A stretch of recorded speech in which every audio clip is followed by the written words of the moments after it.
హర్ష నాకు చెప్పకుండా ఒక ప్లేస్కి తీసుకొచ్చాడు. యూకేలో ఒక తెలుగు మీడియం అమ్మాయి ఒక ఇంగ్లీష్ స్పీకింగ్ కంట్రీకి వచ్చి విత్ ఇన్ 1 monthలో 40 days అనుకోండి, విత్ ఇన్ 40 daysలో ఒక జాబ్ క్రాక్ చేసింది. అది ఈ కంపెనీలోనే.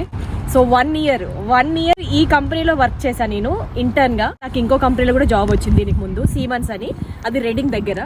But this is where it all started.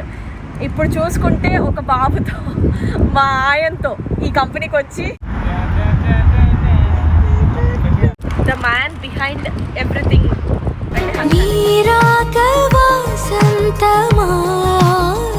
ఒక ఐరానీ ఏంటంటే ఇదే కంపెనీకి ముందు రోజు హర్ష ఇంటర్వ్యూకి వచ్చాడు, నెక్స్ట్ డే నేను వచ్చా.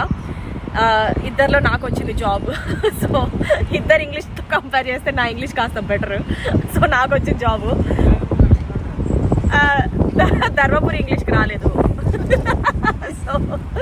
So where it all started. నాకు చాలా చాలా బాగా అనిపిస్తుంది. Now I'm standing here with an ILR status, with a family, my son and my husband. నీతో అడుగులు వేస్తుందా ఈ ప్రేమ.